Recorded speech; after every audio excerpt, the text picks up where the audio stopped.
Hello students, now we are going to complete this chapter of partnership.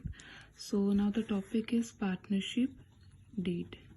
जो हमने पहले ही बात की थी कि पार्टनरशिप के लिए एक कॉन्ट्रैक्ट जो होता है, जो कि क्या होता है, मोस्ट नेसेसरी होता है, उस कॉन्ट्रैक्ट को हम क्या कहते हैं, that contract is known as partnership deed. उस कॉन्ट्रैक्ट को हम पार्टनरशिप डीड कहते हैं. और उस कॉन्ट्रैक्ट के अंदर क्या किया जाता है, what are the important things we have to considered in partnership deed. So तो पार्टनरशिप जो डीड है वो बेस है, एक एग्रीमेंट है, जो कि क्या होता है, पार्टनरशिप एग्रीमेंट जो डीड है, it is basically a agreement. क्या होता है बेटा, एक एग्रीमेंट होता है, ठीक है. और ये जो एग्रीमेंट होता है partnership deed, it may be oral और इट मे बी रिटर्न. ये दोनों फॉर्म में हो सकता है. ये ऑरल भी हो सकता है और ये रिटर्न भी हो सकता है. बट जो ओरल हमारे पास क्या होगा, पार्टनरशिप एग्रीमेंट होगा, उसके अंदर मिसकंसेप्शंस होने के चांसेस ज़्यादा होते हैं. यानी कि उसके अंदर ओरल जो चीज़ें हैं बेटा, ओरल तो ह्यूमन बीइंग्स में, तो ओरल के अंदर क्या है, चेंजेस हो सकते हैं. तो जो सबसे बेस्ट माना जाता है दैट इज द रिटर्न, ठीक है. जो रिटर्न है उसे क्या है, ज़्यादा बेटर माना जाता है. सो तो जो रिटर्न एग्रीमेंट होता है that is known as partnership, वो पार्टनरशिप होता है. और ये पार्टनरशिप जो हमारा एक्ट है उसके आर्टिकल्स के अकॉर्डिंग इसे क्या किया जाता है, प्रिपेयर किया जाता है, it is formed. So now जब क्वेश्चन अब हमारे पास आता है कि पार्टनरशिप डीड के अंदर क्या मेंशन होता है, what are the basic requirement things या basic necessary informations which are included in partnership deed. कौन कौन सी इंफॉर्मेशन हैं जो पार्टनरशिप डीड के अंदर इंक्लूड करने क्या है, रिक्वायर्ड है, नेसेसरी है. So the first point is name and address of the firm. जो फर्म है उसका नाम और उसका एड्रेस क्या है, फर्स्ट ऑफ ऑल इसके अंदर मेंशन करना नेसेसरी है, इसके अंदर लिखना जरूरी है. और जो फर्म का नाम है, it must not be similar to the another firms. कि एक फर्म का जो भी नाम हमने क्या किया है, मेंशन किया है, तो हम अपनी फर्म का जो नाम रख रहे हैं, it must not be similar. वो क्या है, सिमिलर नहीं होना चाहिए, दूसरी फर्म के नाम से मिलता जुलता हुआ नहीं होना चाहिए. तो नाम जो है वो किसी से सिमिलर ना हो, अनदर फर्म से मिलता जुलता ना हो, कंफ्यूजिंग नहीं होना चाहिए.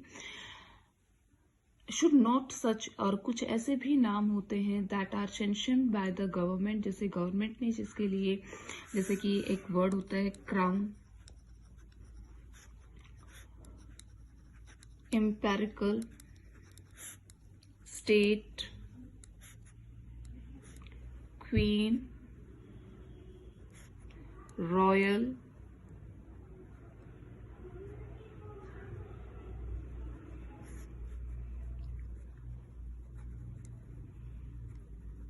Emperor, impress, parliament, these are the etcetera. कुछ वर्ड्स हैं ये, इन वर्ड्स को कभी भी जब भी एक फर्म का नाम रखा जाता है या हम फर्म का नाम सेंशन करते हैं, तो we must not use these words. इन वर्ड्स को हम यूज नहीं कर सकते. अब you have a question that you already, Royal Stag, Royal Enfield, this word is already using. लेकिन ये जो वर्ड है ये यूज तो किया जा रहा है by these firms, but they have taken a special permission from the government to use such kinds of words. तो वो स्पेशल परमिशन है कि जो कि गवर्नमेंट से लेनी पड़ती है, उसके बाद ही क्या है, यूज किए जा सकते हैं. सो तो जब भी एक आता है कि पार्टनरशिप डीड के अंदर सबसे पहले नेम और एड्रेस क्या किया जाएगा, मेंशन किया जाएगा पार्टनरशिप ऑर्गेनाइजेशन का. तो उसके अंदर नेम्स हो जाएंगे पार्टनर्स के, पार्टनरशिप फर्म का नाम, पार्टनरशिप जो फर्म है उसका जो नाम है किसी भी दूसरी फर्म के नाम से मिलता जुलता नहीं होना चाहिए. और उसके अंदर कुछ जो स्पेशल कैरेक्टर्स दे रखे हैं कि इन नामों से शुरू होना नहीं चाहिए. इसके बाद में आ जाता है name and address of the firm, firm का नाम और फर्म का एड्रेस. अब दूसरा जो है point, that is also name and address of the partnership. जो पार्टनर्स हैं उनका नाम और उनका एड्रेस मेंशन करना। थर्ड जो पॉइंट है वहां उस पर क्या मेंशन करना पड़ेगा? थर्ड पॉइंट के ऊपर it is we have to mention duration of partnership. जो पार्टनरशिप फर्म है कि कितने टाइम पीरियड के लिए हमने वो फर्म बनाई है, उसका टाइम ड्यूरेशन। अगर वो हमने एक पर्टिकुलर टाइम पीरियड के लिए बनाई है तो उसका मेंशन करना कि भाई मैंने 3 इयर्स के लिए प्रिपेयर की है, 2 इयर्स के लिए प्रिपेयर की है। That the time period of the firm must be mention over there. At will है या फिर अनलिमिटेड टाइम पीरियड के लिए, तो वो सारी चीजें क्या है इसके अंदर मेंशन होनी चाहिए। Now the fourth point is nature and scope of partnership firm। कि जो पार्टनरशिप फर्म है उसका नेचर कैसा है, ट्रेडिंग है, मैन्युफैक्चरिंग है। ट्रेडिंग का मतलब होता है बना हुआ सामान एक जगह से लेके आगे सेल कर देना। मैन्युफैक्चरिंग का क्या होता है कि कहीं से रॉ मटेरियल लेकर आना, फिर उस रॉ मटेरियल को क्या करना, फिनिश गुड्स के अंदर कन्वर्ट करना एंड देन आगे उसको और डिलीवर करना।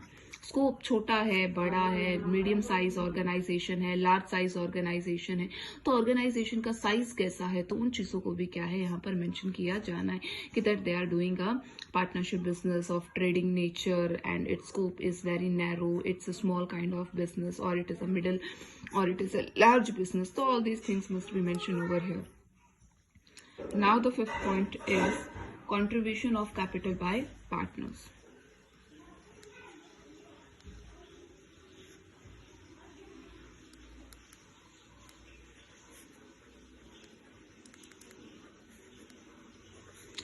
देखो भाई, पार्टनर्स जो होते हैं जब या दो से अधिक लोग मिलकर क्या करते हैं, किसी बिजनेस के अंदर आते हैं, तो बेटा जितने बिजनेस में आएंगे ऑल हैव टू पे मनी। हर एक को क्या है, कैपिटल जो है मनी क्या करना पड़ेगा, कंट्रीब्यूट करना पड़ेगा। अब पार्टनरशिप जो फर्म का जो एग्रीमेंट होता है उसके फिफ्थ पॉइंट के ऊपर लिखा जाता है कि कौन से पार्टनर है, it is come under the second head. फिर उसके बाद में लिखा जाएगा पार्टनर का नाम, उसने कितनी कैपिटल, कितना अमाउंट उस फर्म के अंदर क्या किया है, डोनेट किया है, उसने कैपिटल लगाई है। The amount of that capital is mentioned over here. Six point के ऊपर लिखा जाएगा profit and loss ratio. Profit and loss sharing ratio कि जो पार्टनर्स हैं A, B, C, D, whether they are 2, whether they are 3, whether they are 4, वो partners उस profit को या जो भी बिजनेस के अंदर लॉस होता है उस प्रॉफिट को, लॉस को किस रेशियो के अंदर क्या करेंगे, डिवाइड करेंगे, किस अनुपात में एक दूसरे के साथ बांटेंगे। तो उनका जो प्रॉफिट शेयरिंग रेशियो जो होगा that is mention over the sixth point. Seventh के ऊपर कमीशन एंड सैलरी। अगर किसी पार्टनर को, अगर वो वर्किंग पार्टनर है, अगर वो एक्टिव पार्टनर है, अगर वो फर्म में काम कर रहा है, तो उसे कितना कमीशन दिया जाएगा या उसे कितनी सैलरी दी जाएगी, तो इस पॉइंट के अंदर उस चीज के बारे में क्या किया जाता है, मेंशन किया जाता है। नाउ द 8 के ऊपर लोन्स टू एंड बाय। बेटा टू का मतलब होता है लोन टू पार्टनर, ठीक है। जब लोन फर्म क्या करती है, जो पार्टनरशिप फर्म है वो क्या करती है, पार्टनर को लोन देती है, ठीक है, बाय पार्टनर। जब फर्म पार्टनर से लोन लेती है, कई बार ऐसा भी तो होता है कि ऑर्गेनाइजेशन के अंदर जो भी कैपिटल्स क्या की है, पार्टनर्स ने लगाई है, व्हेन इट इज देखा जाता है कि जब वो कैपिटल कम है, मान लीजिए फर्म को जो है और ज्यादा कैपिटल की रिक्वायरमेंट है और ज्यादा अमाउंट की रिक्वायरमेंट है, तो कंपनी या तो क्या करेगी, बाहर से लोन लेगी, किसी फाइनेंशियल इंस्टीट्यूशन से लोन लेगी, किसी बैंक से लोन लेगी। तो कई बार क्या करती है, किसी पार्टनर के पास मान लो पैसे हैं, तो फर्म भी ये भी सोचती है, पार्टनरशिप फर्म, कि बाहर से पैसे लेने की बजाय वो क्या कर सकते हैं, अपने पार्टनर से भी लोन ले सकते हैं। लोन बाय पार्टनर, पार्टनर से लोन लेना। तो कौन किससे लोन ले रहा है, फर्म ने पार्टनर को लोन दे सकती है या नहीं दे सकती है, कितना दे सकती है, या फर्म पार्टनर से कितना लोन ले सकती है, तो उन चीजों के बारे में इस पॉइंट पे यहाँ पर मेंशन किया जाता है अंडर द कॉन्ट्रैक्ट। 9वें पॉइंट के अंदर अब हम किस चीज के बारे में लिखते हैं? Now we have to write about drawings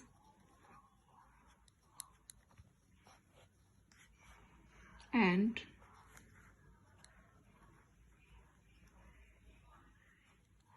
interest on it. अब इस ड्राइंग से तो ये मत समझ लेना कि इसके अंदर हम क्या करते हैं, किसी चीज की जो पिक्चर है, दैट पिक्चर इज प्रिपेयर्ड, कि हम किसी की पिक्चर जो है उसे क्या करते हैं, ड्रॉ करते हैं, कि that we make a picture of something. No बेटा, यहाँ पर ड्राइंग्स का मतलब होता है निकालना। मान लो ड्राइंग्स का क्या मतलब है, मैंने बिजनेस के अंदर क्या कर दी है, कैपिटल लगा दी, ठीक है, कैपिटल लगा दी मैंने, पूंजी लगा दी है। मान लो अगर मुझे किसी कारणवश अगर अमाउंट की पैसे की रिक्वायरमेंट होती है, जरूरत होती है, तो मैं अपनी कैपिटल के अंदर से कुछ अमाउंट, यानी कि some amount is taken by me, कुछ अमाउंट मेरे द्वारा अपने किसके लिए, पर्सनल यूज के लिए मैं क्या करती हूँ, उसे ले लेती हूँ। तो that amount which is taken by me from the capital for my personal use is known as drawings. इसे क्या कहते हैं बेटा, that is known as drawings.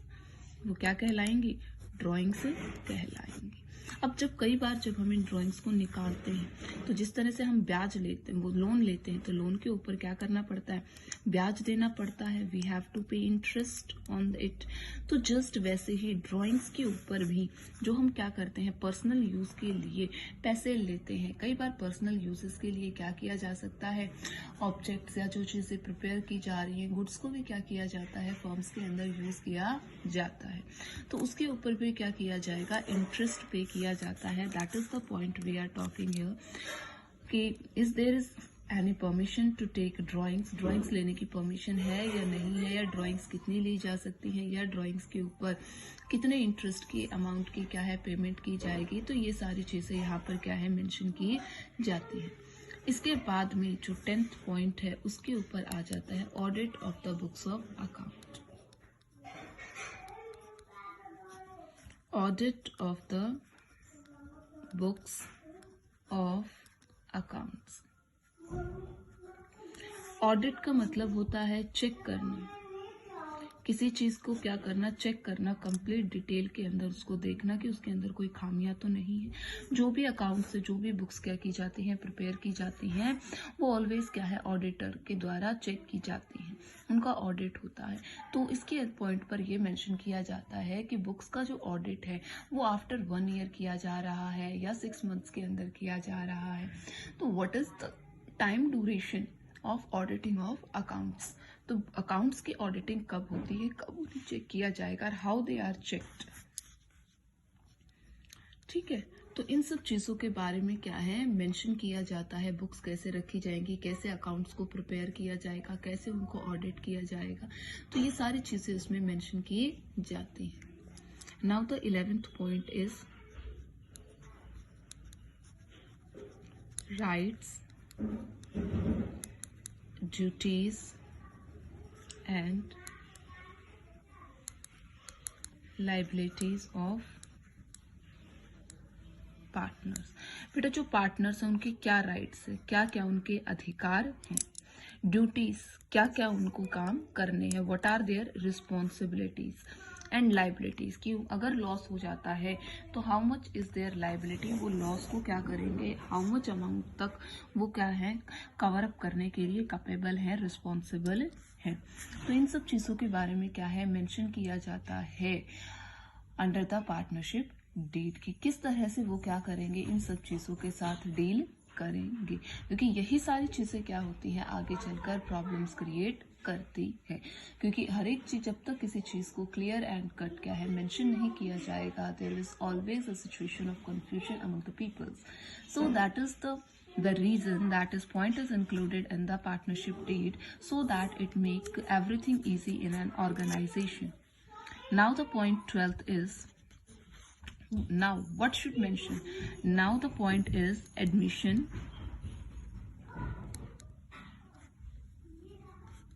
and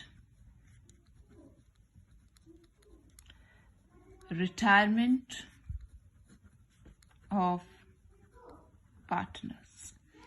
मान लीजिए बेटा A, B और C ए, बी और सी, तीन लोगों ने मिलकर क्या किया, पार्टनरशिप बिजनेस को स्टार्ट कर दिया। Yes, they have started a partnership business. अब अगर कोई नया पर्सन आकर क्या कहता है, डी आकर ये कहता है कि मुझे भी इस पार्टनरशिप बिजनेस के अंदर इंक्लूड कर लिया जाए, तो ये जो इंक्लूड कर लिया जाए, what this is called, it calls admission. ये क्या कहलाएगा, एडमिशन कहलाएगा। मान लो ए, बी, सी में से सी ये कहता है कि वो क्या है, फर्म को छोड़कर जाना चाहता है, ही वॉन्ट्स टू रिटायर। तो इसके अंदर क्या प्रोविजन होंगे, कब पार्टनर का एडमिशन किया जाएगा, किन शर्तों के ऊपर पार्टनर को एडमिट किया जाएगा, तो उसके अकॉर्डिंग क्या करना, प्रोविजंस प्रिपेयर करना अंडर द पार्टनरशिप। अब ये भी कंफर्म है कि अगर एडमिशन होता है पार्टनर का या पार्टनर रिटायर होता है, जो ओल्ड पार्टनरशिप फर्म है उसका डिसोल्यूशन हो जाता है, वो फर्म खत्म हो जाती है, then they have to prepare a new partnership organisation among various partners. तो इस पॉइंट को कैसे ट्रीट करना है, तो ये इसके अंदर क्या है, मेंशन किया जाता है under the point 13, valuation of goodwill.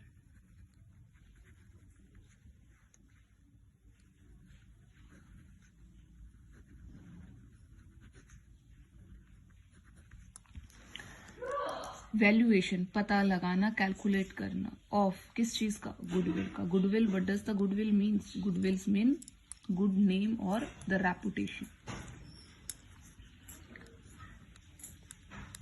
It is the good name और रेपुटेशन को क्या करना है, कैसे वैल्यूएशन करना है। देखो, एक फर्म है ए, बी और सी की, तीनों वेल रेपुटेटेड पर्सन है, फर्म का बहुत नाम है, लोग जानते हैं, वेल प्रॉफिट अर्न कर रही है। मान लो डी एक और पार्टनर क्या करता है, फर्म के अंदर आना चाहता है, और ये तीनों भी क्या है, एग्री है, रेडी है उसको एज अ पार्टनरशिप फर्म के अंदर एडमिशन देने के लिए, उसको लेने के। तो ओल्ड पार्टनरशिप जो फर्म है उसका तो डिसोल्यूशन होना कंफर्म है, उसके बाद में क्या बनेगी, नई पार्टनरशिप जो फर्म है उसे क्या किया जाएगा, प्रिपेयर किया जाएगा, उसे बनाया जाएगा। तो जब वो नई पार्टनरशिप फर्म के अंदर जब पार्टनर आएगा, तो इसको जब ऐड करेंगे ये, तो पार्टनर डी क्या करेगा, कैपिटल लाएगा, पूंजी लाएगा, और इसे क्या लाना होगा, गुडविल लानी पड़ेगी।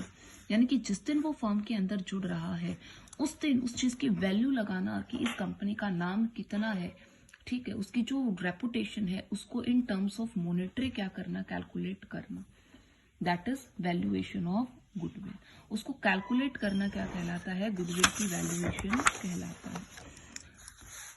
इन द 12th स्टैंडर्ड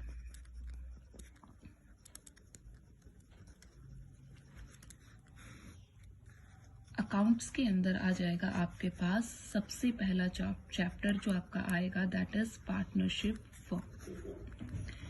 और ये जितनी भी चीजें, जितने भी पार्टनरशिप डीड के अंदर आप पॉइंट्स पढ़ रहे हो, that is the theoretical portion of that practical questions. वहां पर आप इन चीजों को नहीं करोगे, सीधा डायरेक्ट आपके सामने क्वेश्चन आएगा। तो ये जितना भी पोर्शन है, that is all the theoretical portion of that practical question. So first of all यहाँ पर अब आपके पास जो पॉइंट था वो था वैल्यूएशन ऑफ गुडविल।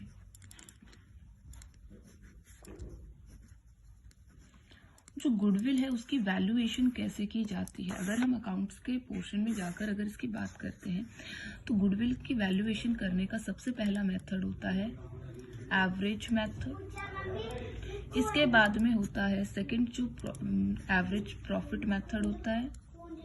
इसके बाद में नेक्स्ट हो जाता है आपका सुपर प्रॉफिट मेथड। इसके बाद में आ जाता है कैपिटलाइजेशन। तो basically these are the three methods which we use to calculate the goodwill of a firm। तो इस पॉइंट के अंदर ये मेंशन किया जाता है कि गुडविल को किस तरह से कैलकुलेट किया जाएगा। After this the point 14 is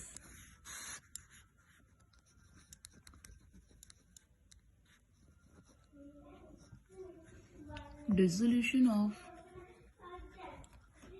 partnership. Partnership firm को क्या करना, डिसोल्यूशन करना, कि किन सर्कमस्टांसेस के अंदर पार्टनरशिप फर्म को क्या है, खत्म किया जाएगा और किस तरह से उसको फिनिश किया जाएगा। इसके बाद में 15th पॉइंट आ जाता है हमारे पास डेथ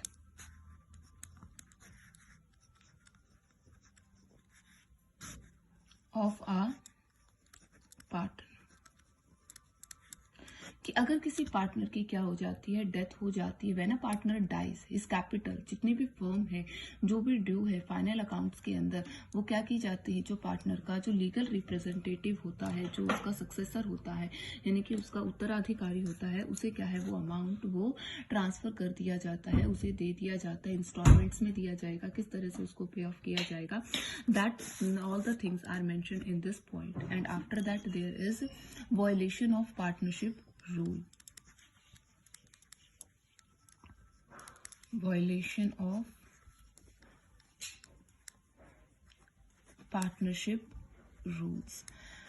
अगर एक पार्टनर क्या करता है, वायलेट करता है, मना करता है कि जो भी पार्टनरशिप के रूल्स हैं उन्हें वो मानने से अगर मना करता है अगेंस्ट द अर्निंग, तो उसके according to the partnership deed के अकॉर्डिंग क्या है, उसे क्या किया जा सकता है, फिर पार्टनरशिप से रिमूव किया जा सकता है, या उसके ऊपर क्या किया जा सकता है, केस फाइल किया जा सकता है, उसे कंप्लीट डिसोल्यूशन किया जा सकता है। इसके बाद में लास्ट आता है एक एट्रीब्यूशन क्लॉसेस। अगर कोई स्पेशल चीज़ें या स्टेट के अंदर जो भी डिसएग्रीमेंट या भी कोई डिस्प्यूट है, उसे क्या किया जाता है, उस पॉइंट के अंदर एट्रीब्यूशन क्लॉज के अंदर इंक्लूड किया जाता है।